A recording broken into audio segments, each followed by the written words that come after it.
Trabajo en una dependencia del gobierno estatal desde hace 16 años. Empecé desde abajo, como eventual, con contratos temporales. Afortunadamente, mi trabajo habló por sí solo y hoy tengo una jefatura de departamento, mi base. Pertenezco al sindicato y prácticamente es un empleo de por vida. Pero el camino no ha sido fácil. Ha estado lleno de frustraciones, desvelos y sobre todo una competencia feroz. Es justo esa competencia la que le da vida a esta historia, porque hace unos 8 años, los celos y la arrogancia de una persona desataron una serie de eventos gravísimos que casi destruyen a mi familia. Yo tenía una compañera con la que me llevaba increíble.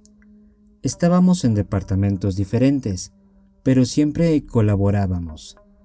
Éramos tan cercanos que la gente en la oficina pensaba que éramos novios, pero la realidad es que solo éramos muy buenos amigos. Entramos casi al mismo tiempo y crecimos juntos. Si ella se atoraba con algo, yo la apoyaba y viceversa. Era alguien en quien confiaba plenamente. Todo cambió cuando la dependencia abrió un nuevo departamento, al cual por supuesto le faltaba un líder. Quien era en ese entonces mi jefe, me impulsó para que yo liderara a ese nuevo departamento. Cuando le dije a mi amiga, ella me motivó y me dijo que trabajara duro, aunque naturalmente el proyecto iba a ser para mí, porque era la misma línea de trabajo que yo ya venía realizando desde hace años.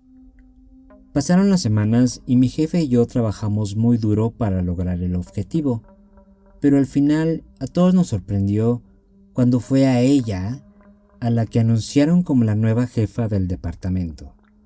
Y no me malinterpreten, me dio mucho gusto por ella, porque la quería mucho, pero la realidad es que lo que ella venía realizando no tenía nada que ver con este nuevo departamento.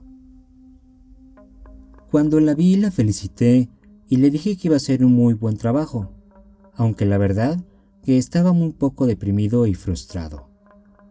Ella sonrió y me abrazó y me dijo que no lo esperaba, pero que ella me apoyaría, ahora desde una posición de liderazgo, para cuando hubiera alguna otra oportunidad.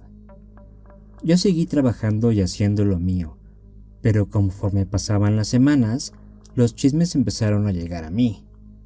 Todos apuntaban a que ella había estado hablando mal de mí con las altas esferas de la dependencia para que no me dieran ese puesto y se lo dieran a ella.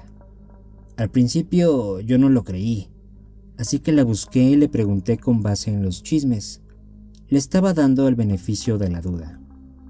Ella ni siquiera titubeó. Lo aceptó y me dijo: la verdad es que no mentí. No hubiera sido un buen líder y yo estoy más preparada, pero te repito que te apoyo si sale alguna otra oportunidad. Ese fue el fin de nuestra amistad. Obviamente yo me sentí traicionado y burlado. Por un lado me abrazaba y me felicitaba, pero por otro le decía a todo el mundo que yo no servía para el puesto y que ella era mejor. Pero incluso creo que siempre se sintió superior. Eso me hizo sentir peor. Todos esos años de amistad fueron en vano porque ella siempre tuvo en mente un puesto de jefatura sin importarle pasar sobre quien sea.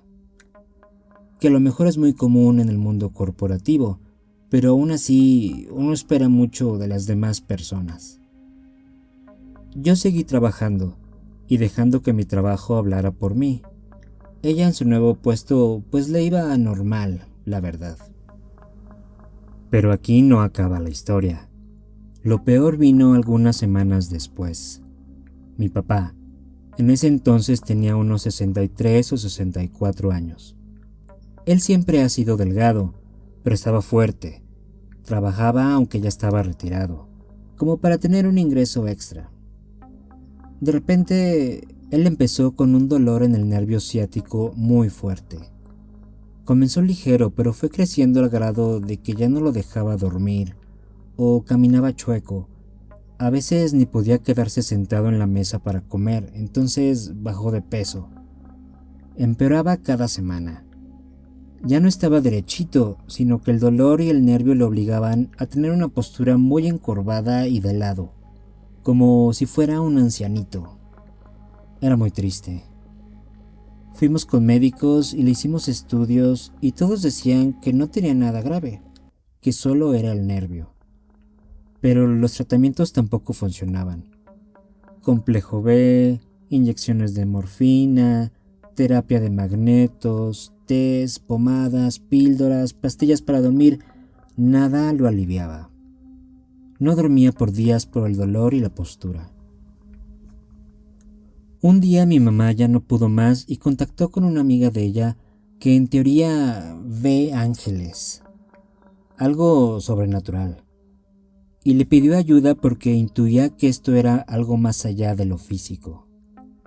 Esta señora llegó a la casa y al ver a mi papá no pudo ocultar su reacción de miedo y le dijo a mi mamá: «Lo siento, no puedo ayudarte.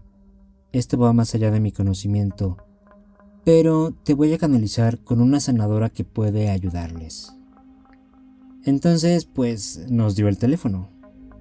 Hicimos una cita con esta sanadora y llegamos. Cuando entramos al lugar y nos sentamos, ella se le quedó viendo a mi papá y dijo muy seria: «Señor, usted tiene encima una intención energética muy oscura para cortar su hilo de vida. Pero este daño no era para usted, usted solo lo absorbió. Esto iba directo para su hijo», señalándome a mí. Nosotros no éramos muy religiosos ni espirituales, entonces todo eso fue algo nuevo. Pero si la ciencia no podía ayudarlo, teníamos que probar todo lo necesario. Y aparte, ¿cómo que era para mí, pero lo absorbió mi papá? Eso no tenía sentido. Pero en ese momento el objetivo era ayudarlo a él y ya. En esa misma sesión, la sanadora agarró unas tijeras grandes y empezó a cortar cuerdas invisibles alrededor de mi papá, como si fuera un trompo amarrado. Ella nos iba diciendo cosas como: «Esto está muy fuerte, veamos si podemos romperlo», y así. Ella sudaba mientras cortaba y cortaba cuerdas invisibles. Tardó como 40 minutos durante los cuales mi papá se iba reincorporando poco a poco. Al final de la sesión, la sanadora dijo: «Esta noche va a dormir bien porque lo desaté temporalmente, pero necesitamos terminar el trabajo o usted se nos va a ir». Era muy fuerte todo. La sanadora nos pidió unos materiales como velas y otras cosas y regresamos al siguiente día. No entraré mucho en detalle porque la historia no es de manipulaciones energéticas, pero lo que puedo decir es que como en 4 o 5 semanas la sanación había terminado. Ella nos preguntó si queríamos saber quién había hecho el trabajo, pero dijimos que no, que si se iba a regresar por el karma natural que estas cosas sobrenaturales traen, no íbamos a detenerlo, pero tampoco queríamos saber quién. Ella nos respondió algo como: «Es muy bueno de su parte y tienen razón. Este trabajo es tan oscuro que era para terminar con usted, y al revertirlo se le va a regresar. Siempre cuando uno desea o hace el mal se le regresa el triple». Mi papá ya no estaba encorvado, ya podía comer y dormir, empezó a ganar peso. El dolor de la ciática nunca se le quitó del todo, pero no es algo que lo detenga para hacer sus cosas y caminar y tener una vida normal. Después, la respuesta del destino no tardó en llegar.